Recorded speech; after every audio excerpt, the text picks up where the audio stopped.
जितना कंसिस्टेंट एक जगह पे बॉल डाल सको उतना इम्पोर्टेंट है।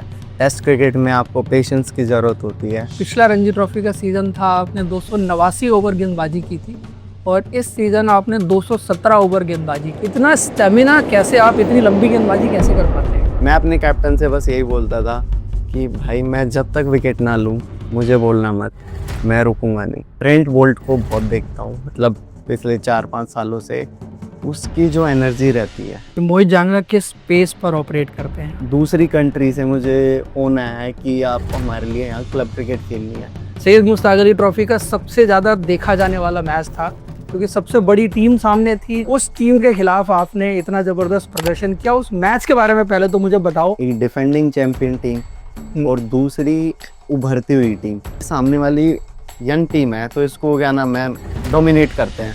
और वो पहले मैच हार चुकी थी तो उनको मैच जीतना था 10-11 ओवर में। लास्ट में हम देख रहे हैं कि एक ओवर में 24 रन रह गए और 4 बॉल पे 20 रन बचे। 4 बॉल पे 20 रन रह गए।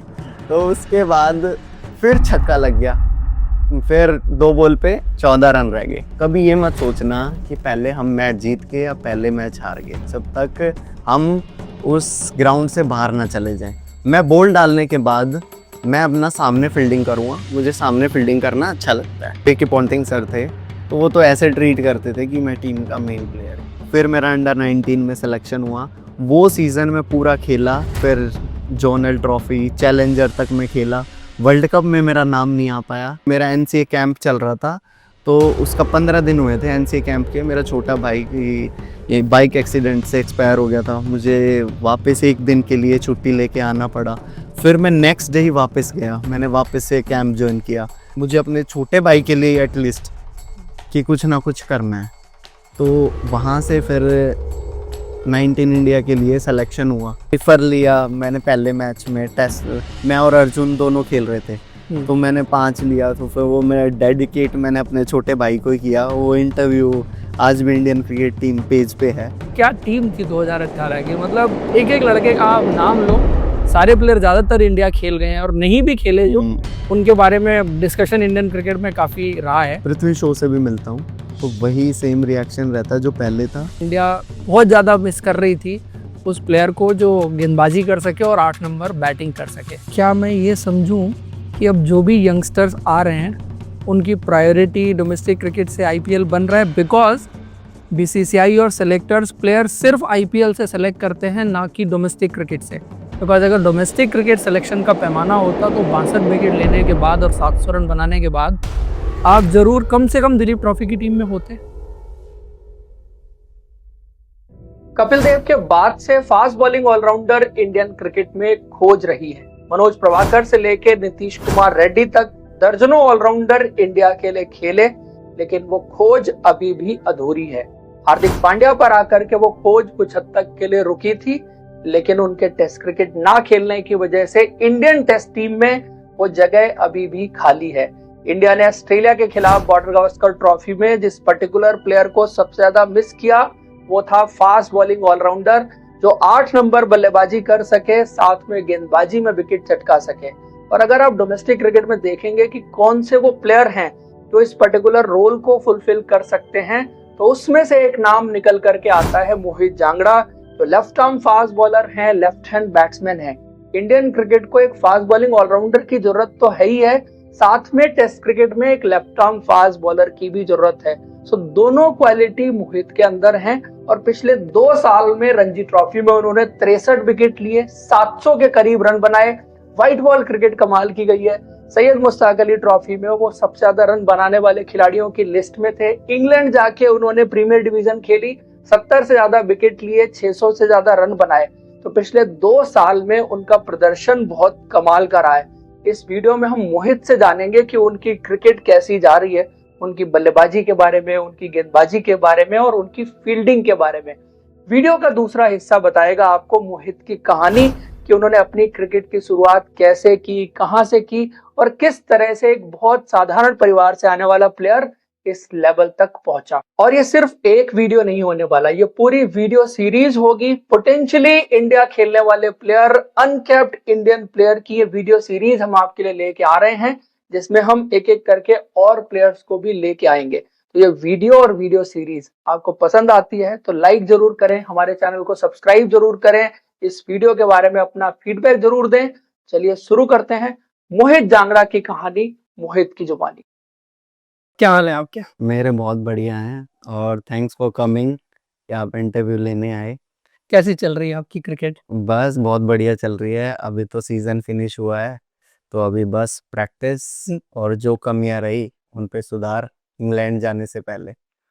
रणजी ट्रॉफी में आपका प्रदर्शन जो इतना जबरदस्त रहा है पिछले 2 सीजन में, जहां पे आपने 62 विकेट लिए, और अगर फास्ट बॉलर की बात करें तो सबसे ज्यादा विकेट आपने ही लिए, उसके अलावा और कोई फास्ट बॉलर नहीं है जिसने 2 साल में इतने विकेट लिए। और जो पिछला सीजन था वहां पर आपके 43 विकेट्स थे। तो इतने खिलाड़ी कैसे आउट करते हो यार? नहीं नहीं, ऐसा तो कुछ नहीं है। बस बेसिक रणजी ट्रॉफी में, टेस्ट क्रिकेट में बेसिक तो यही रहता है प्रिंसिपल कि आप जितना कंसिस्टेंट एक जगह पे बॉल डाल सको उतना इम्पोर्टेंट है। टेस्ट क्रिकेट में आपको पेशेंस की ज़रूरत होती है। वो बस वही किया मैंने, उसी से मुझे फ़ायदा मिला। अच्छा, किस तरह से आप सेटअप करते हो बैट्समैन को, क्या स्विंग कराते हो, किधर आपकी गेंद चलती है, उसके बारे में थोड़ा बताइए, क्योंकि हमारे व्यूअर्स जो है वो टेक्निकल डिटेल्स प्लेयर के बारे में जानने में ज़्यादा इंटरेस्टेड रहते हैं कि मोहित बैट्समैन को आउट कैसे करता है, स्किल सेट क्या है मोहित जांगड़ा का? नहीं, एक्चुअली देखो, बेसिकली मैं जब भी खेलता हूँ मेरे सामने most of the right hand batsman आते हैं। हाँ। तो उसके हिसाब से बस मेरा बेसिक यही प्लान रहता है कि मैं बस स्टंप टू स्टंप बॉलिंग करूं। हाँ। उससे बैट्समैन मिस्टेक करने का मैं वेट करता हूं। मुझे कुछ अलग करने का मैंने अभी तक ना अलग किया है, ना मैं अलग करूंगा। बस मेरा बेसिक नेचर यही रहता है कि मैं सामने सामने तो सामने बॉलिंग करता हूँ। अच्छा, आप जो अभी अगर आप देखें पिछला रणजी ट्रॉफी का सीजन था, आपने 289 ओवर गेंदबाजी की थी, और इस सीजन आपने 217 ओवर गेंदबाजी की है। तो इतना एनर्जी कैसे आती है? क्योंकि आजकल मैं देखता हूँ बहुत सारे गेंदबाज जो टी20 क्रिकेट खेलते हैं 4 ओवर में हाफ जाते हैं। आप अगर रेड बॉल क्रिकेट की भी बात करो तो 20 ओवर जिस दिन डालने पड़ जाते हैं, उस दिन तो सबकी हालत ऐसी होती है कि अगले दिन कैसे गेंदबाजी करेंगे। रिसेंटली कंक्लूडेड आपने वाटर गावस्कर ट्रॉफी में भी देखा कि 150 ओवर डाले गेंदबाजों ने, और उसके बाद ऐसा लग रहा था कि इन्होंने 150 साल गेंदबाजी कर ली है। आपने एक एक दिन में 50-50 ओवर रणजी ट्रॉफी में डाले हुए हैं, और 500 से ज्यादा ओवर आपने एक सीजन में यहाँ डाल दिए। उसके बाद आप इंग्लैंड रेड बॉल क्रिकेट खेल रहे थे इस बीच में, वहां भी ऑब्वियसली आपने जब 72-73 विकेट लिए हैं तो लंबी गेंदबाजी की होगी। इतना स्टेमिना कैसे, आप इतनी लंबी गेंदबाजी कैसे कर पाते हैं? देखो सर, मेरा कुछ अलग से नेचुरल चीज़ बस यही है कि मैं कोशिश यही करता हूँ कि मुझे विकेट लेने की भूख है। अच्छा। ठीक है, सब ट्रेनिंग करते हैं, मैं भी करता हूँ, सब मुझे मैं कुछ एक्स्ट्रा नहीं करता। कि ऐसा नहीं है कि और कुछ अलग कर रहे हैं, मैं कुछ अलग कर रहा हूँ। बेसिक जो ट्रेनिंग होती है, जो हमें सिखाई जाती है, वही मैं करता हूँ। बस मुझे ये रहता है कि मुझे विकेट जब तक नहीं मिलता, मुझे रुकना नहीं है। बस मुझे विकेट लेते रहना है, विकेट लेते रहना है। वो मुझे बूस्ट अप मिलता है विकेट लेने से। और अलग से कुछ ये नहीं है कि देखो, कई बार आपको विकेट नहीं मिलता, हम्म। आप सैड हो जाते हो। 3 ओवर का स्पेल डाला, 4 ओवर का स्पेल डाला। मैं अपने कैप्टन से बस यही बोलता था कि भाई, मैं जब तक विकेट ना लूँ, मुझे बोलना मत, मैं रुकूंगा नहीं, बस। अच्छा, जब आप प्रैक्टिस करते हैं, क्योंकि एक चीज आजकल जो ट्रेनिंग मेथड्स हैं वो बहुत डिस्कस होती है कि आजकल प्लेयर ना जिम पर, वेट लिफ्टिंग पर जो है वो ज्यादा फोकस करते हैं rather than bowling 50 over in a day. तो आपका रूटीन क्या रहता है? आपका फोकस वेट लिफ्टिंग पर, जिम ट्रेनिंग पर रहता है, या बॉलिंग आप ज्यादा से ज्यादा प्रैक्टिस में करते हैं? नहीं देखो सर, मेरा वीक में अगर 3 दिन ट्रेनिंग का रहता है हम्म।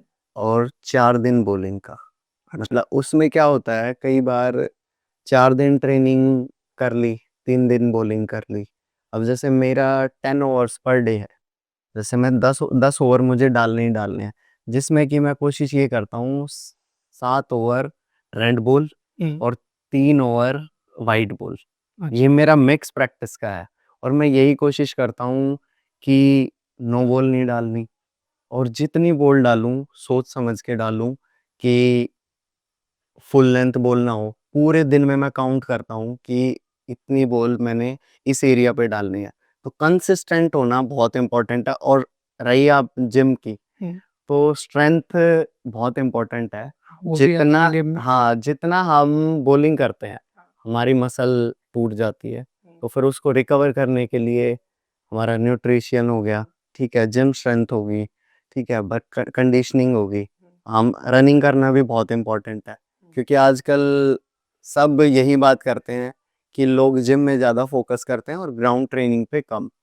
तो उसी हिसाब से कि मैं तो यही करता हूँ कि बराबर करता हूँ, स्ट्रेंथ भी और अपना कंडीशनिंग भी, रनिंग भी करना बहुत इम्पोर्टेंट है। तो प्रैक्टिस में कितने ओवर आप एक दिन में डाल देते हैं? मैं प्रैक्टिस में अगर मैं पूरे रिदम से जब डालता हूँ 10 ओवर तो मैं पूरा क्या नाम है बेसिक बॉलिंग करता हूँ, कि उसके उससे पहले वार्म अप में 2-3 ओवर वार्म अप में, तो डेली 12-13 ओवर्स हो जाते हैं।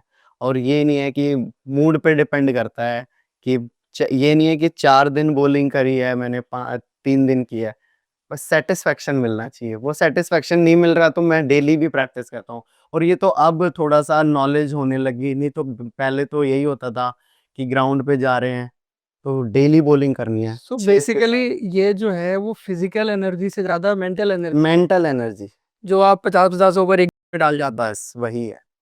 अच्छा, आइडलाइज़ किसको करते हैं? कौन-सा फ़ास्ट बॉलर है जिसको देख के आप इंस्पायर होते हैं कि यार इसके जैसा बनना है? जहाँ से आपने शुरू किया होगा कि यार ये फ़ास्ट बॉलर है। नहीं, नहीं देखो सर वो थोड़ा-सा ना टाइम टू टाइम बदलते रहते हैं। बट अभी करंट में मैं ट्रेंट बोल्ट को बहुत देखता हूँ। मतलब पिछले 4-5 सालों से उसकी जो एनर्जी रहती है, हाँ, फील्डिंग फील्डिंग कम फील्डिंग हाँ, मैं फ़ैन हूँ उनका, तो मुझे भी बड़ा अच्छा लगता है कि फील्डिंग में इतनी एनर्जी, बॉलिंग में, हुँ, इन स्विंगर हैं वो भी। हुँ। तो मतलब उन्हीं को देख के ज़्यादा इंस्पायर होता हूँ। अच्छा, एक सवाल हमसे व्यूअर्स बहुत पूछते हैं कि मोहित जांगड़ा किस पेस पर ऑपरेट करते हैं? क्योंकि आजकल एक ट्रेंड चल पड़ा है, हुँ। जो तेज़ फेंकता है वही गेंदबाज है, जिसके पास स्किल है, उसको उतना लोग वैल्यू नहीं देते आज के टाइम में। एक तो देखो स्पीड आप है ना इंक्रीज़ 4 से 5 किलोमीटर तक कर सकते हो। हुँ, उसके अलावा आपका नेचुरल होता है, हुँ, ठीक है? कितनी मेहनत कर लो। तो मेरा यही है कि मुझे अपनी स्ट्रेंथ पता है। हुँ, मैंने कोशिश भी की पेस बढ़ाने की, हाँ। तो बट मेरा स्विंग बिल्कुल ख़त्म हो गया था। बट मैं फिर वापस से बेसिक पे आया अपना, तो मेरी स्ट्रेंथ बस मेरी स्विंग है।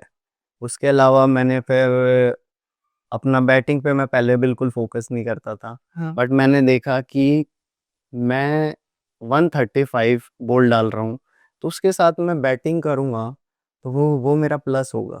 बिल्कुल होगा। हाँ, तो वही क्रिकेट मेरे हिसाब से तो क्रिकेट स्किल का गेम है। आप खुद इस गेम को खेल रहे हैं इतने लंबे टाइम से, तो अगर आपके पास अच्छा स्किल है तो फिर आपसे बड़ा प्लेयर नहीं है कोई। तो वही है बस वही कोशिश करता हूँ कि अपना जितना अपना इन स्विंग, आउट स्विंग जो भी हो, मतलब सब पे अपना काम कर सकूँ। उसके साथ मतलब जितना मैं बॉलिंग कर रहा हूँ, उतना फिर अलग से अपना जो टाइम है, वो बैटिंग पे भी दे सकूँ। हुँ, तो अब मैं वही कोशिश करता हूँ कि बॉलिंग मैं नेट्स में जाता हूँ, सबसे पहला काम तो मेरा बॉलिंग ही होता है, क्योंकि मुझे लोग बॉलिंग से ही जानते हैं। हाँ। तो उसके बाद बट जो एडिशनल जो मुझे करना है, वो अब मैं बैटिंग करता हूँ, कि अपना जितना मैं बॉलिंग को टाइम देता हूँ, उसका 80% फिर मैं बैटिंग पे भी अब फ़ोकस करने लग गया। तो जो आपने बैटिंग की बात की, बैटिंग तो हमने देखी है इस बार और क्या खूब बैटिंग करी है आपने सैयद मुश्ताक अली ट्रॉफी में। कमाल की बैटिंग परफॉर्मेंस मोहित ने लगभग वहाँ पर 300 रन बनाए हैं और 150 से ऊपर का स्ट्राइक रेट था, 17 छक्के उन्होंने मारे, हाफ सेंचुरीज़ भी 3-4 उन्होंने बनाई, बड़ी-बड़ी टीमों के खिलाफ बनाई हैं। तो ये बैटिंग में सडनली इतना इम्प्रूवमेंट कैसे आ गया? नहीं एक्चुअली है ना, कोई मुझे मतलब थोड़ा समझाता ही नहीं था कि सब मुझे ये बोलते थे कि तेरी बैटिंग नेचुरल है। बट वो ये कहते हैं कि जब आपको मौका मिलता है ना, तो वो मौका मुझे इस साल मिला।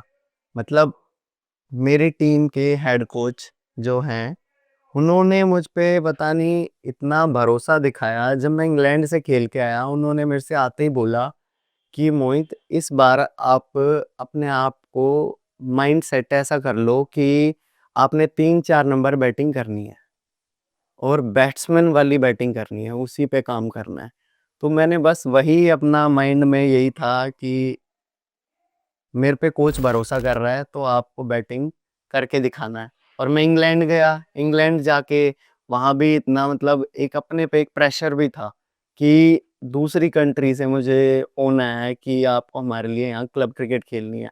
तो बस वहाँ यही था, वहाँ बॉलिंग में भी यही था और बैटिंग में, कि आप परफ़ॉर्म करोगे, आप टीम को जिताओगे, तो आपका यहाँ भी नाम होगा और आपकी स्किल भी डेवलप होगी। तो मेरा माइंडसेट यही रहता था कि मैं 18 ओवर डालूँ, 19 ओवर डालूँ, मुझे विकेट लेने ही है, 5 विकेट लूँगा तभी फिनिश करना है और बैटिंग में 100 रन बनाने ही बनाने हैं, मतलब माइंडसेट ये था मेरा।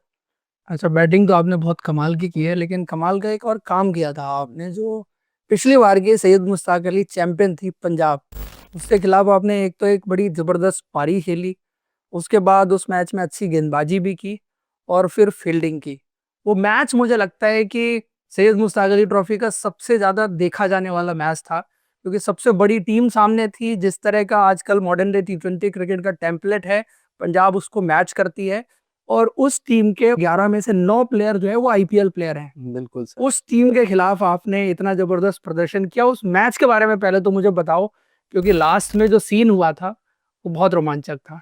नहीं सर, बड़ा अच्छा मैच हुआ था। एक डिफेंडिंग चैंपियन टीम और दूसरी उभरती हुई टीम मिज़ोरम, जो अभी सीख रही है। तो माइंडसेट यही था, टू बी वेरी ऑनेस्ट, जब मैच स्टार्ट हुआ, तो सबका मॉरल एक पहले मैच की तरह कि यार हम मैच हार रहे हैं, तो मतलब कैसे इस मैच को। बट हमारी फर्स्ट बैटिंग आई, हम बैटिंग आने के बाद हमारी शुरुआत भी अच्छी हुई, फिर जाके मैंने भी कैरी ऑन किया, तो वो एक अच्छा टोटल हो गया 170। 170। वो 170 होने के बाद तो मतलब हमारे हमारे लड़कों में इतना मतलब कॉन्फिडेंस आया एकदम से, जब हम हडल्स में थे तो सब बात कर रहे थे 170 इज वेरी गुड टोटल, कि आपको इन रनों में पंजाब टीम ऐसी है कि ये सामने वाली यंग टीम है, तो इसको क्या नाम है, डोमिनेट करते हैं, और वो पहले मैच हार चुकी थी, तो उनको मैच जीतना था 10-11 ओवर में, मतलब उनको नेक्स्ट स्टेज पे जाने के लिए। तो हमारा यही था प्लान कि हमें कुछ एक्स्ट्रा नहीं करना, बेसिक बॉलिंग करनी है, बिल्कुल इनको मारने दो जितना, बस हमें चांस जितने भी आएंगे वो ग्रैब करने हैं। वो पावर प्ले मैंने और केसी ने, वो बहुत अच्छा पावर प्ले, उनके 6 ओवर में 40 रन बने और उनके 2 विकेट गए। तो वहां से पावर प्ले हमने अच्छा कवर कर दिया। उसके बाद हम बेसिक अपनी बॉलिंग की डॉट डॉट डॉट डॉट करते गए, वो इतना प्रेशर हो गया, लास्ट में हम देख रहे हैं कि 1 ओवर में 24 रन रह गए और 4 बॉल पे 20 रन बचे। 4 बॉल पे 20 रन रह गए। तो उसके बाद फिर छक्का लग गया, फिर 2 बॉल पे 14 रन रह गए। तो ऐसे ही हम डिस्कस कर रहे थे कि आपने बस जाके फेयर डिलीवरी डालनी है, एक्स्ट्रा मत करना। तो वो उस टाइम पे इतना गर्म था माहौल कि सब मतलब पैनिक कर रहे थे। तो उस चक्कर में पता नहीं बॉलर से क्या हुआ, उसने अपना नॉर्मल डिलीवरी डालने जा रहा था। बॉलर कौन था? बॉलर हमारी टीम का ही फास्ट बॉलर था, तो वीआर करके।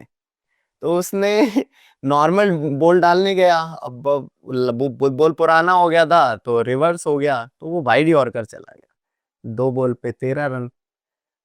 अब हरप्रीत बरार बैटिंग कर रहा, उसने 2 बॉल पे 2 सिक्स मार दिए। तो उस टाइम पे यही था कि कभी भी है ना, उस चीज से यही सीखने वाली थी कि कभी ये मत सोचना कि पहले हम मैच जीत के या पहले मैच हार गए, जब तक हम उस ग्राउंड से बाहर ना चले जाएं। तो वो एक लर्निंग यही थी, बड़ा मतलब दुख भी बहुत हुआ उस मैच को, तो मैं आज तक भी नहीं भूल पाता ये। एक कैच पकड़ा था आपने उसमें, हाँ, बहुत कमाल का कैच था वो।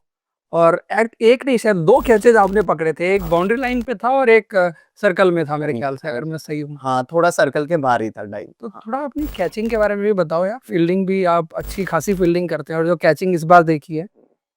नहीं सर, क्या होता है ना, बॉलर को सब यही रिकमेंड करते हैं कि आप अपने आप को सेफ रखो, कि जैसे बॉलर का यही था पुराने टाइम में कि बॉल डाला, फाइन लेग पे खड़े हो जाओ। तो मुझे अपने आप को ये बहुत मतलब बहुत अजीब लगता था कि कोई कैप्टन आके आपको ये बोले, बॉल डाले, कि आप ये नॉर्मल फील्डर है और आगे। मुझे इस चीज को अपने आप से कि यार मैं नहीं हूं ऐसा। जब भी मैं स्टार्ट करूंगा, मैं बॉल डालने के बाद मैं अपना सामने फील्डिंग करूंगा, मुझे सामने फील्डिंग करना अच्छा लगता है। तो उसके बाद सबको यही था कि ठीक है कोई बात नहीं, इसको फील्डिंग 20 ओवर का सर गेम होता है। मैंने 2 ओवर डाले, उसके बाद 16 ओवर तक हमने long on to long on, मुझे फील्डिंग करना इतना पसंद है कि हर बॉल मेरे पास ही आए, हर बॉल मेरे पास ही आए। और प्रैक्टिस से जब भी मेरी बॉलिंग बैटिंग फिनिश होती है, मैं 15 से 20 मिनट अपनी फील्डिंग को देता ही देता हूँ। हाई कैचिंग, फ्लैट कैचिंग और फील्डिंग। अच्छा, आप इंग्लैंड खेलने के लिए भी गए थे और वहाँ पर भी उन्होंने परफॉर्मेंस भी आपने बहुत ज़बरदस्त दी। कुछ वहाँ का एक्सपीरियंस बताइए कि इंडिया में खेलने में और वहाँ खेलने में क्या डिफरेंस था एक तो, और आपके लिए क्या लर्निंग थी वहाँ पे जाके आप जो खेले हैं? मेरे को वहां जाके एक चीज थी, स्टैंडर्ड बहुत अच्छा था क्रिकेट का, फैसिलिटीज बिल्कुल नेक्स्ट लेवल पे, और ग्रीन विकेट्स थी चैलेंजिंग, बॉलिंग के लिए भी चैलेंजिंग और बैटिंग के लिए तो बहुत ज्यादा था। तो वहां पे सब ये कहते हैं ग्रीन विकेट्स है यार, 5 विकेट लेने क्या आसान ही है। तो मुझे ये, हो रही है बॉल। हाँ मुझे जितना इंडिया में मतलब विकेट लेना टफ लगता था, वहां उससे ज्यादा है। क्यों? क्योंकि वहां पे कंसिस्टेंट, कि आप एक जगह पे कितनी देर बॉल डाल सकते हो, पेशेंस का गेम। पेशेंस का गेम है वहां पे। और वहां पे मैंने वो पेशेंस इतना कोशिश की कि मैंने तेज डालने की बिल्कुल कोशिश नहीं की, एक जगह पे कितना कंसिस्टेंट, कितना कंसिस्टेंट। और इस बार मुझे रणजी ट्रॉफी में कम विकेट मिले, बट मैंने वही चीज अपनी फॉलो की कि कंसिस्टेंट, क्योंकि यहाँ पे हमारे विकेट्स थोड़े डिफरेंट होते हैं, उधर डिफरेंट होते हैं। तो मेरा थोड़ा सा मैं डिसअपॉइंट नहीं हूँ कि मुझे यहाँ कम विकेट मिले, वहाँ इतने सारे मैं विकेट लेके आ रहा हूँ।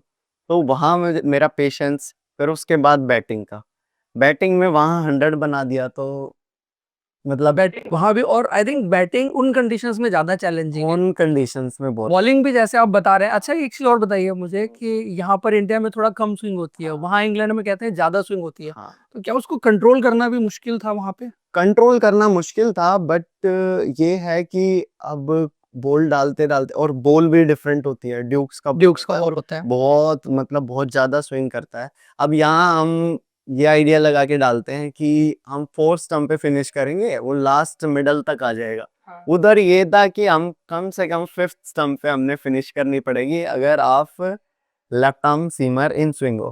तो मैं बस वही 5th स्टंप पे बॉल डालता था, तब जाके वो मिडल पे फिनिश होती थी। तो वहाँ कंडीशन बहुत डिफरेंट थी। और बैटिंग का तो ये था कि बैटिंग में तो मेरे को वहाँ 6-7 पे मैंने वहाँ बैटिंग की, कोई हारी नहीं की। बट ये था कि मैंने पेशेंसली वहाँ बैटिंग की, बहुत ज़्यादा स्विंग होता था। तो बस उस स्विंग में ही अपने आप को अडेप्ट किया कि मुझे ये चैलेंज है वो एक्सेप्ट करना है कि कैसे इसमें रन बनाने हैं। तो वो पेशेंस आई थिंक थोड़ा बहुत मेरा यहाँ काम आया। बैटिंग में। हाँ जी। वैसे आपका बैटिंग का जो स्टाइल है चौके छक्के लगाने का ज़्यादा है। हाँ जी। यहाँ पे आपने सैयद मुश्ताक अली ट्रॉफी में भी देखा, रणजी ट्रॉफी में भी देखा। तो वहां पर उन कंडीशंस में वैसे तो खेल नहीं सकते। बिल्कुल भी नहीं खेल सकते आप। आपको एक जो टेस्ट क्रिकेट का टेम्परामेंट है वो चाहिए आपको उन हाँ कंडीशंस में। जी। तो वो जरूर आपने सीखा होगा वहाँ। हाँ, वहां पे मैंने यही देखा कि वहां पे कभी भी है ना, दूसरा कैप्टन जिसके साथ हमारा मैच होता था, वहां पे कोई पीछे फील्डर ही नहीं होता, सारे कैचिंग पोजीशन। एक फाइन लेग। और कई बार तो मैंने देखा फाइन लेग भी नहीं होता, 3-3 4-4 स्लिप, पॉइंट कवर्स, सब ऊपर ऊपर। आप एक बाउंड्री मार दोगे उसके बाद भी कोई फील्डर।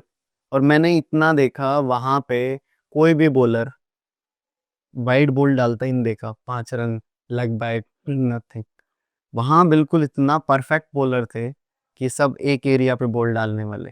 तो वहां पे मैंने यही चीज देखी कि नहीं, खेलना है, खेलना है, सिंगल डबल सिंगल, नीचे grounded boundaries, grounded boundaries. But वो मैंने अपना नेचुरल गेम नहीं छोड़ा, अगर मुझे मिल रही है तो मैं मारूंगा, बस ये था मेरा।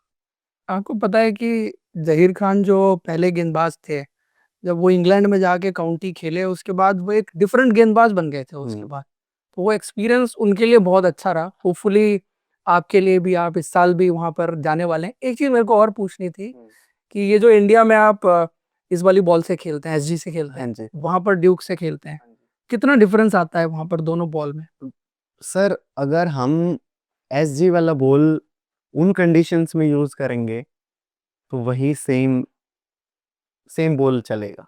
दोनों का सेम पैरामाउंट होता है, हाँ तो जी, हैंडमेड बॉल है, बिल्कुल हैंड स्टिच। बिल्कुल। अच्छा, तो इतनी अच्छी आपकी परफॉर्मेंस रही है, हर जगह आपने परफॉर्म किया है। आईपीएल का मौका अब तक आया नहीं है, आईपीएल में कोई सिलेक्शन हुआ नहीं है, लेकिन पास्ट में आप 2 टीम्स के साथ रहे हैं, जिसमें से एक दिल्ली कैपिटल और एक पंजाब की टीम हाँ है। जी। तो वो एक्सपीरियंस बताइए, दिल्ली का पहले बताइए, आप दिल्ली में कौन-कौन था उस टाइम पे जब आप दिल्ली में थे? ये उस टाइम पे ऋषभ पंत दिया थे, अक्षर पटेल, और भी मतलब बहुत सारे प्लेयर थे अच्छे अच्छे, ललित यादव, रिपल पटेल, सरफराज खान, पृथ्वी शॉ, मतलब बहुत अच्छा बैच था।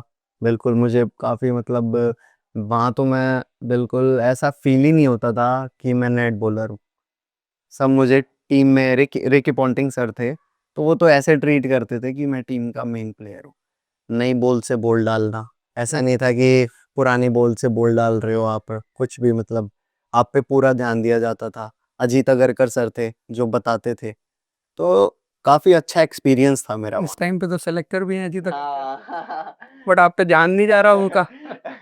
हम कोशिश करेंगे ध्यान दिलवाने की।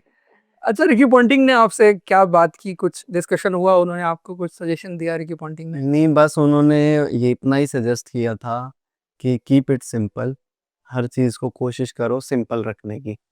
बस आप ज़्यादा एक्स्ट्रा करने की कभी कोशिश, जितना छोटा फॉर्मेट, बड़ा फॉर्मेट, जितना ज़्यादा एक्स्ट्रा करने जाओगे, उतना आप परेशान होते जाओगे।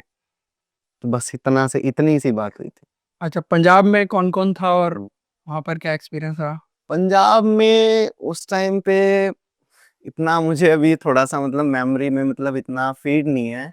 बट ये था कि उस टाइम पंजाब में मैं विजयज़ आ रहे हम फाइनल हारे थे 2020-21 में, जब मैं यूपी के लिए।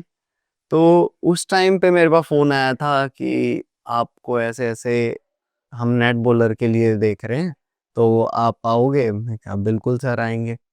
तो वहाँ तो मेन ये था कि वसीम जाफ़र सर मुझे मतलब सबसे ज़्यादा, ये मैनेजमेंट में थे वो, हमारे बैटिंग पंजाब के कोच भी थे वो? कोच भी, हाँ, बैटिंग कोच। मेरा ही खुद बैचमेट 19 जब इंडिया हम खेले, हुँ, तो अर्शदीप सिंह, हुँ, उसके साथ मोहम्मद शमी भैया थे, हुँ। या बैट्समैन में Nicholas Pooran, Roman Powell.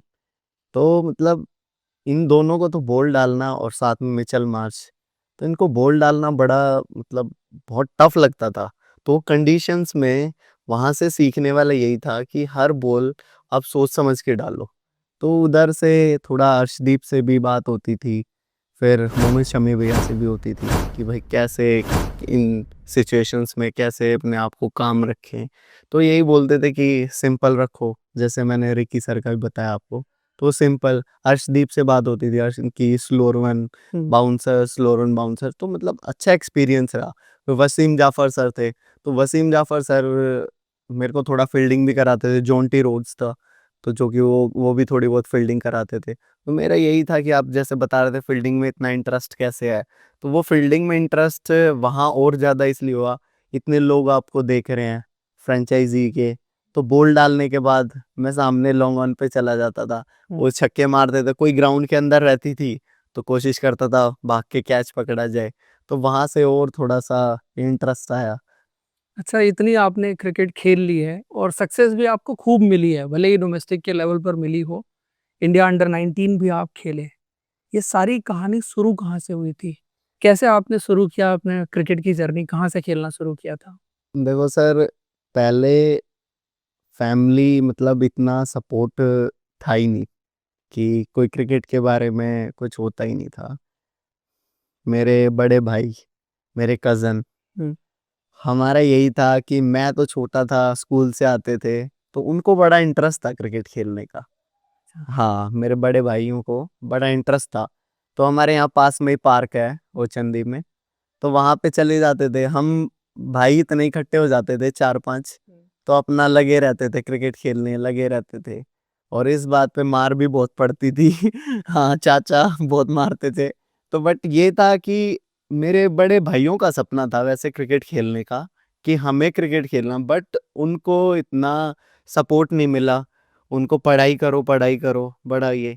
But जब वो थोड़े थोड़े बड़े हुए तो मुझे सबने सजेस्ट किया कि भाई तू क्रिकेट खेल, तेरे अंदर हमें लगता है। तो किस एज में आपको पहली बार किसी प्रोफेशनल कोच के पास लेके गए थे? तो मैं जब 12-13 साल का था तब मैंने यहाँ बवाना में राजीव गांधी क्रिकेट स्टेडियम है, तो वहाँ मैं पहली बार मनीष तोमर सर से मिला, जो मेरे चाइल्डहुड कोच है। तो उनसे मिला, मैं गया, मैं क्या सर एक्चुअली फैमिली से मतलब इतना सपोर्ट नहीं है फाइनेंशियली भी कि मैं अफोर्ड कर सकूं, बट मेरे को क्रिकेट खेलना है, बहुत मन है मेरा क्रिकेट खेलने का। तो वहाँ मैं सर के पास गया, मैंने बॉलिंग की। बॉलिंग करने के बाद उन्होंने मुझे बोला, मैंने 3 बॉल डाली थी बस, 3 बॉल डालने का, और जबकि मुझे लेदर बॉल का कोई एक्सपीरियंस नहीं था। 3 बॉल डालने के बाद उन्होंने मुझे बोला कि मोहित आप आइए डेली, आपकी फीस कोई नहीं है, कुछ नहीं करना, बट आपने मेहनत करनी है। मैं जाता था यहाँ से, तो तब इतना मतलब ये था कि रनिंग करते हुए चला जाता था। ये बवाना है यहाँ कितना से, किलोमीटर है यहाँ ये से? 5 किलोमीटर है।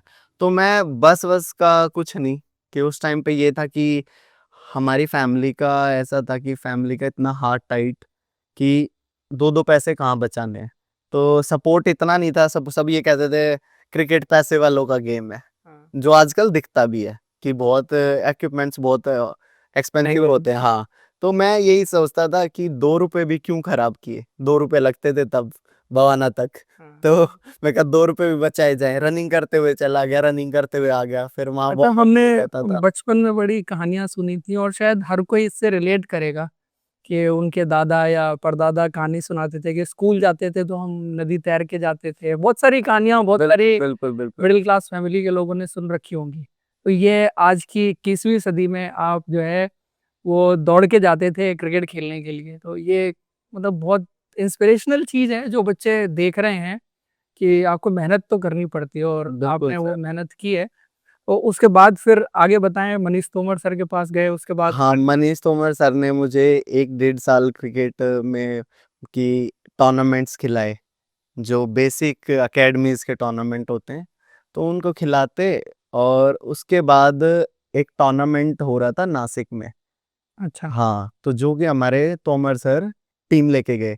तो उस टाइम पे ये भी नहीं था कि, तब मेरे ख्याल से 3-3.5 हजार रुपए जो भी फीस, क्योंकि आप टूर्नामेंट खेलने जा रहे हो तो वहाँ पे खर्चा भी होगा, सब कुछ होगा। तो मैंने बोला, मैं कहा सर मैं नहीं जा सकता, ऐसे ऐसे प्रॉब्लम है फाइनेंशियली। कह रहा जब तू मेरे पास पहली बार आया, मैंने क्या बोला था, तुझे फाइनेंशियली कोई टेंशन ही नहीं है, तू बस क्रिकेट खेल।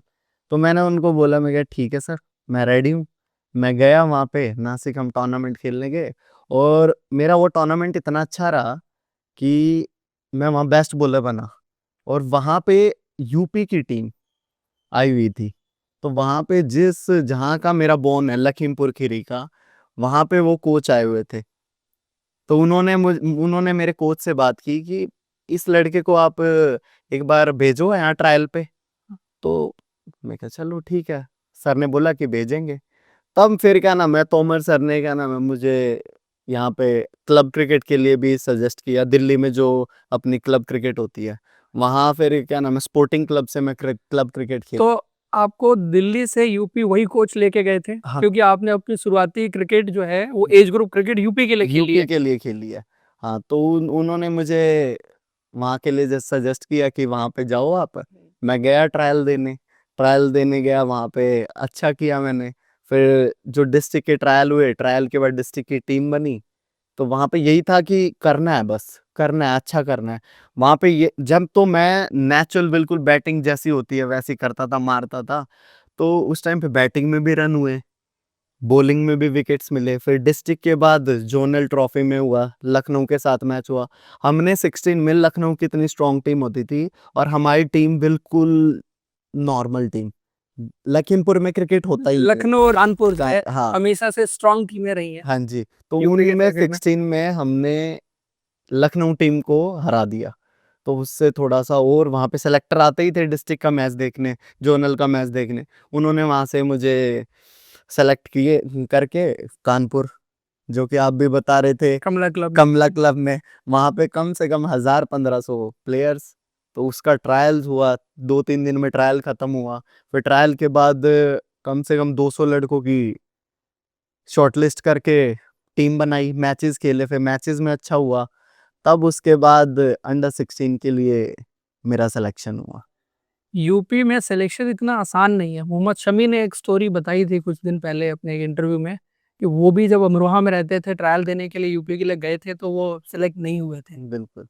तो ये यूपी में सिलेक्शन रहता है। फिर उसके बाद आप पहले अंडर 16 खेले। हाँ जी, मैं अंडर 16 खेला पहले, फिर उसके बाद 2015 में 16 खेला, फिर उसके बाद 2016 में मेरा ब्रेक हुआ, क्योंकि हमारी टीम जो 16 वाला बैच था वो 19 हो गया था।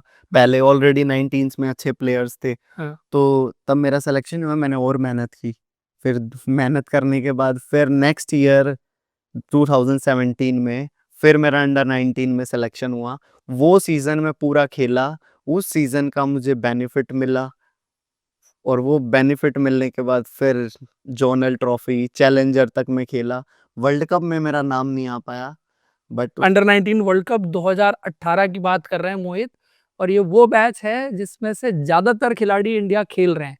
कुछ एक आधा ही मिस किए होंगे, अदरवाइज आसपास तो सारे रहे। हाँ जी, मोहित उसी बैच में जो है वो खेल रहे थे। तो चैलेंजर ट्रॉफी भी आप उस साल खेले हाँ होंगे। जी। तो चैलेंजर ट्रॉफी में कौन कौन से प्लेयर खेल रहे थे? चैलेंजर ट्रॉफी में अभी आपके पृथ्वी शॉ, शुभमन गिल, अभिषेक शर्मा, रेयान पराग और ईशान पोरेस, शान पोरेल, शिवम मावी, शिवम मावी, कमलेश नागरकोटी, जी सारे, हार्दिक देसाई, हार्दिक देसाई, आर्यन जुयाल भी वहाँ पे थे। आर्यन जोयल जो कि मेरे बेस्ट फ्रेंड है। यार वो क्या टीम थी 2018 की, मतलब एक एक लड़के का आप नाम लो। सारे प्लेयर ज्यादातर इंडिया खेल गए हैं, और नहीं भी खेले जो, उनके बारे में डिस्कशन इंडियन क्रिकेट में काफी रहा है। उसके अलावा आप जो है वो एशिया कप तो खेले थे उस हाँ बैच के जी, साथ। हाँ जी, मैं एशिया कप उस बैच, वो 19 वर्ल्ड कप वाला जो बैच खत्म हुआ, तब मैं 18 इयर्स का था। वो जो वर्ल्ड कप खेलने गए थे उनका लास्ट ईयर था, तो वो बैच कंप्लीट हो गया था। फिर उसके बाद वो इतना स्ट्रॉन्ग बैच था चैलेंजर्स के टाइम पे, कि इतना टफ कंपटीशन था कि उसमें से जितने लड़के सेलेक्ट हुए वो तो अच्छे ही थे, उनके बाद और भी परफॉर्मर थे। तो अब उनके साथ मतलब उनको भी तो एक प्रमोट करना है कैसे ना कैसे करके, कि अच्छे प्लेयर को कहीं नुकसान ना हो। तो उसके बाद म, हमारा एक टीम श्रीलंका गई थी। एक टीम श्रीलंका गई, वो श्रीलंका तो बाद में गई टीम। उससे पहले हमारा एनसीए कैंप हुआ धर्मशाला में। उस कैंप में हमारा 1 महीना, जिसमें कि अर्जुन तेंदुलकर भी मेरे साथ थे। फिर उसके बाद अनुज रावत भी थे। अनुज रावत भी थे, आयुष बदोनी भी थे, आयुष बदौनी। हाँ, हर्ष त्यागी। तो अच्छे-अच्छे प्लेयर थे। उसके बाद हमारा जोनल ट्रॉफी हुई, east west, north south south. Central, इनके आपस में मैच हुए, अथर्व ताइडे। अथर। तो हाँ, तो मतलब सबके साथ, उनके साथ खेलने के बाद वो एक टफ कंपटीशन था, उसमें परफॉर्मेंस की मैंने। उसमें परफॉर्मेंस करने के बाद फिर एक टीम बननी थी, जो श्रीलंका टूर कर रही थी। हाँ। तो उसमें बड़ा मतलब बहुत टफ कंपटीशन था, और मुझे बहुत डर लग रहा था कि कैसे क्या होगा। एक तरफ अर्जुन तेंदुलकर, बड़ा नाम, तो अच्छा अच्छा प्लेयर है, लेकिन नाम बहुत बड़ा। नाम बहुत बड़ा। हाँ, तेंदुलकर नाम के साथ जुड़ जाता है तो अपने आप हाँ। नाम बड़ा हो तो जाता उस टाइम पे मेरे को थोड़ा सा मेंटली भी, मतलब मेंटली एक चीज का, फैमिली में मेरे छोटे भाई एक्सपायर हो गए थे। है। अच्छा। हाँ, उसी टाइम। उसी टाइम पे बिल्कुल मेरा एनसीए कैंप चल रहा था। तो उसका 15 दिन हुए थे एनसीए कैंप के। मेरा छोटा भाई की ये बाइक एक्सीडेंट से एक्सपायर हो गया था। मुझे वापस 1 दिन के लिए छुट्टी लेके आना पड़ा। फिर मैं नेक्स्ट डे ही वापस गया, मैंने वापस से कैंप ज्वाइन किया। वो मेरी लाइफ का बहुत बड़ा हडल था, जो कि मतलब वो ये था कि वहाँ से मैं पीछे भी जा सकता था, और वहाँ से आगे तो जाना ही था। तो मैं वापस आया, तो इमोशनल मोमेंट था बहुत। मेरी फैमिली ने मुझे एक बार यही बोला कि बेटा, जो होना था वो हो गया, आप वापस नहीं लेके आ सकते, आप वापस जाओ। मेरे को नेक्स्ट डे ही उन्होंने वापस धर्मशाला भेज दिया। वो वापस मैं गया वहाँ से सर, मतलब एक्चुअली लाइफ चेंजिंग मोमेंट होता है ना, बिल्कुल। वो वहाँ से मतलब मैंने और मतलब ये लगाया कि मुझे अपने छोटे भाई के लिए एटलीस्ट कि कुछ ना कुछ करना है। तो वहाँ से फिर 19 इंडिया के लिए सिलेक्शन हुआ। जो उस टाइम मेरे पास फ़ोन भी नहीं था। तो मतलब मैंने अपने 2 महीने के लिए अपना फ़ोन भी बंद कर दिया था कि मुझे सिलेक्शन कैसे ना कैसे करके मुझे अपना सिलेक्शन करवाना है, कैसे भी। अपना बॉलिंग में, बैटिंग में, फील्डिंग में जैसे भी। उस टाइम हमारे सेलेक्टर होते थे ज्ञानेंद्र पांडे सर, आशीष कपूर सर, हाँ। हम्म, तो मतलब सबकी नज़रें थी कि बस, बट मेरी परफ़ॉर्मेंस भी बहुत अच्छी हुई। उस टाइम पे मुझे ये भी नहीं पता चला कि मेरा सिलेक्शन होगा, नहीं होगा। बट मैं अपने रूम में था और सबको मतलब एसोसिएशन के पास रिपोर्ट आ जाती है कि किस-किस का सिलेक्शन हुआ। तो सबको पता चल गया था, न्यूज़ में अर्जुन तेंदुलकर का नाम आ रहा था कि अर्जुन तेंदुलकर सेलेक्ट हुए 19 इंडिया की टीम में, जो कि श्रीलंका टूर पे जा रही है। अब मुझे क्या पता ही नहीं चला। तो आर्यन जोएल जो उस टीम के हमारे कैप्टन थे, कैप्टन। तो उनका फ़ोन आ रहा था। उम, वो मुझे ट्राई कर रहा फ़ोन, मेरा फ़ोन बंद। फिर उसने मेरे फ्रेंड को, अथर्व ताइडे भी वहीं था, जो सेंट्रल ज़ोन टीम में हम साथ साथ में थे। तो उसने मुझे क्या नाम है, फ़ोन पे बात कराई, कह रहा भाई मुबारक हो, तेरा सिलेक्शन हो गया। तो लिटरली मतलब बहुत इमोशनल मोमेंट था। फिर मैंने सबसे पहले अपने क्या नाम है, बड़े भाई को फ़ोन किया, फिर कोचेज़ को फ़ोन किए। तो मतलब वो ही था चेंजिंग मोमेंट, बड़ा मतलब इमोशनल हुआ। इमोशनल भी था, अ, सेटिस्फाइंग भी होगा क्योंकि जो मेहनत आपने की थी। वो एक कि हाँ, मुझे एक बेस मिला। वो बेस मिलना, 19 इंडिया आज के टाइम पे एक बेस है। आपको 19 इंडिया खेलने के बाद एक आप लगा लो बहुत सारे प्लेयर आईपीएल खेल जाते हैं, आईपीएल। सीधा खेल जाते हैं। जी, और आईपीएल से इंडिया का सफ़र जो है वो ज़्यादा लंबा अब होता नहीं है, होता नहीं। क्योंकि ज़्यादातर सिलेक्शंस आईपीएल से हो जाते हैं। हाँ, तो मुझे भी सबने यही, जब मैं क्रिकेट खेलना स्टार्ट किया 1-2 साल खेलने के बाद सबको लगा कि हाँ, खेल सकता है ये। तो सबका यही था कि तुझे 19 इंडिया खेलना ही खेलना है, मतलब माइंडसेट ये बना दिया था कि 19 इंडिया खेलेगा तो शॉर्ट फॉर्मेट यही है कि शॉर्टकट आपका। तो वो खेलना, फिर मैं श्रीलंका टूर पे गया पहले मैच में, और अर्जुन फाइफर लिया था आप। पाइफर लिया मैंने पहले मैच में, टेस्ट मैं और अर्जुन दोनों खेल रहे थे। हुँ, तो मैंने 5 लिया, तो फिर वो मैं डेडिकेट मैंने अपने छोटे भाई को ही किया। वो इंटरव्यू आज भी इंडियन क्रिकेट टीम पेज पे है। हाँ, तो 11 विकेटें ली थी हाँ आपने जी, 2 मैचेज़ में। हाँ जी, 2 मैचेज़ में। फिर उसके बाद वहीं हमारा अ, वनडे टूर्नामेंट भी था। उसमें भी मैं क्या नाम है, बेस्ट बॉलर रहा।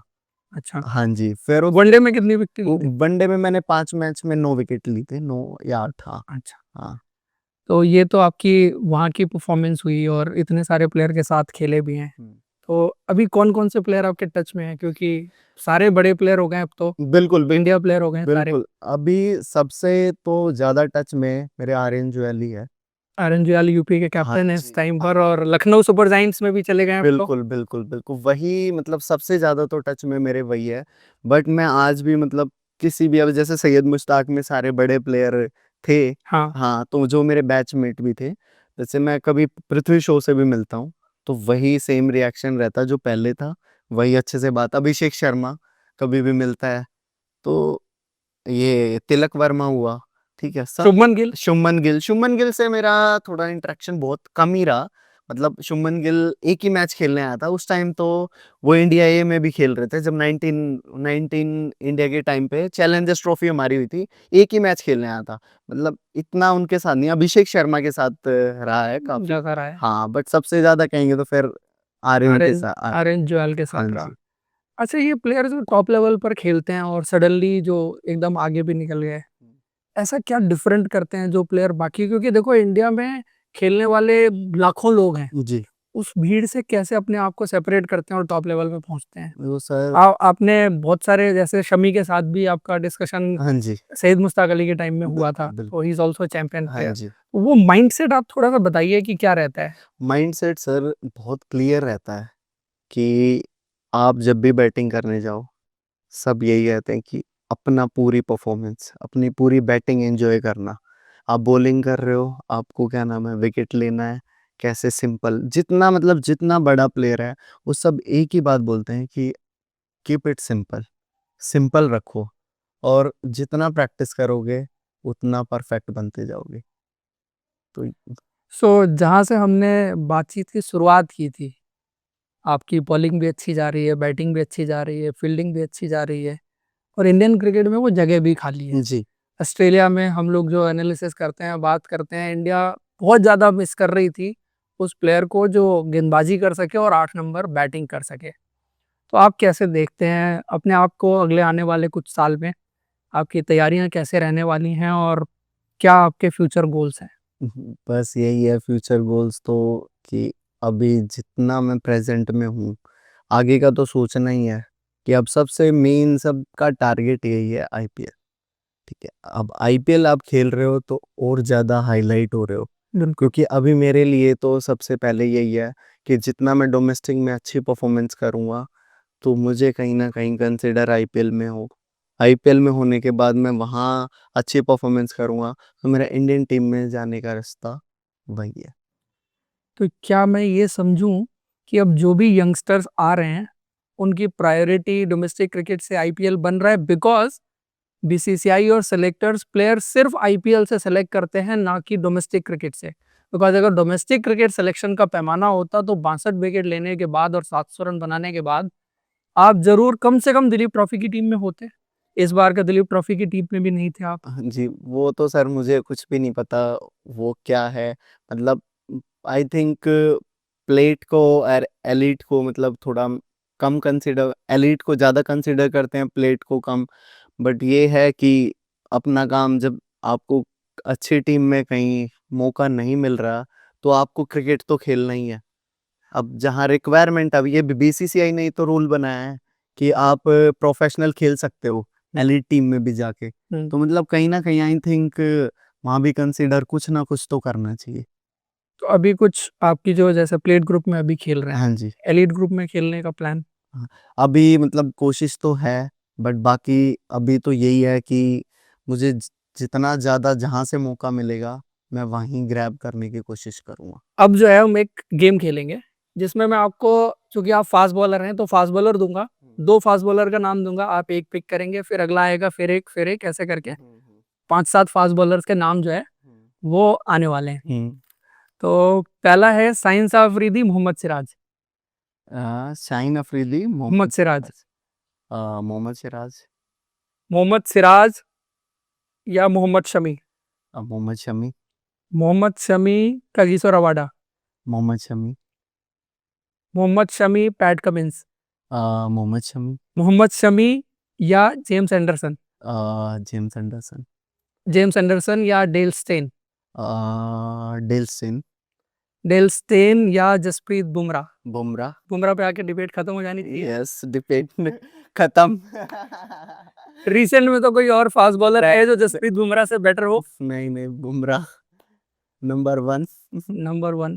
तो आप उसके अलावा जो सेकंड बेस्ट इसमें था, मतलब इंडिया के लिए सेकंड बेस्ट इस वक्त पर है, मोहम्मद शमी के साथ भी आपका इंटरेक्शन हुआ, तो उन्होंने आपको क्या बताया? क्या बॉलिंग के बारे में या क्रिकेट के बारे में क्या कुछ डिस्कशन हुआ था उनसे? हाँ जी, थोड़ा सा मतलब इतना डिस्कशन नहीं हुआ बॉलिंग के बारे में, कि काफ़ी बिजी रहते हैं। तो मैच के टाइम पे ही जितनी बात हुई बस इतना ही बोला। मतलब उस मैच में ऐसा इंटरेक्शन क्या हुआ, मैं बैटिंग कर रहा था, वो बॉल डाल रहे थे। उस मैच में मैंने बैटिंग अच्छी कर दी। उनको कुछ बंगाल, चौके छक्के हाँ मारे थे? जी, बंगाल के अगेंस्ट मैंने 80 बनाए थे नॉट आउट। तो उस मैच में मोहम्मद शमी के साथ मैं बैटिंग कर रहा था, तो वहाँ उनके अगेंस्ट ज़्यादा रन बनाए थे मैंने।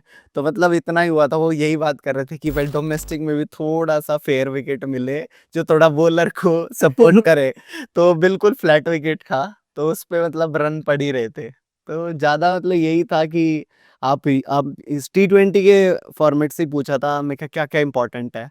तो उन्होंने ये बोला कि बेसिकली तो आपकी यॉर्कर बहुत अच्छी होनी चाहिए, स्लोअर वन अच्छी होनी चाहिए, और आपकी स्टॉक बॉल जो होती है वो 3/4 गुड लेंथ। T20 में तो गुड लेंथ का कोई मतलब ही नहीं होता, थोड़ा सा बैक ऑफ लेंथ। कह रहा वो स्टॉक बॉल आपकी बहुत अच्छी होनी चाहिए, क्योंकि वो काफ़ी ज़बरदस्त इन स्विंग आउट स्विंग तो मतलब लेजेंड ही है। अभी देखो आपने आईसीसी का टूर्नामेंट आते ही भी पहले आता है मोहम्मद जी, शमी जो है वो तो अलग से इसलिए शेर बन मैंने, जाता है। हाँ तो ये तो आपका क्रिकेट का एक्सपीरियंस बाकी सारे प्लेयर्स के साथ रहा है, और मैं उम्मीद करता हूँ बहुत सारे हमारे व्यूअर्स जो डोमेस्टिक क्रिकेट को फॉलो करते हैं, मोहित जांगड़ा के लिए बहुत सारे व्यूअर्स लिखते रहते हैं कि मोहित जांगड़ा को शो पे लेके आओ, बात करो, उनकी बॉलिंग के बारे में बताओ।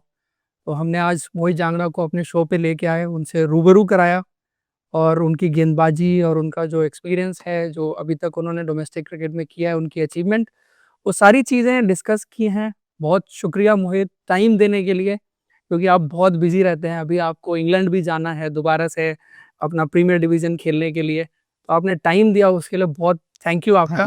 Thank you to you sir, कि आप इतनी दूर से आए फरीदाबाद से इंटरव्यू लेने, और ये लगा लो बिल्कुल अपोजिट है तो नहीं बिल्कुल अपोजिट है, लेकिन आप जैसे प्लेयर से मिलके ना एक्सपीरियंस मेरा पर्सनली बहुत अच्छा रहा कि एक ट्रू प्लेयर, ऑनेस्ट प्लेयर, और आपने जो जवाब भी दिए हैं इस इंटरव्यू में बिल्कुल ऑनेस्टी से दिए हैं। So wish you all the best, thank you best of luck for your future. Sir. Thank you.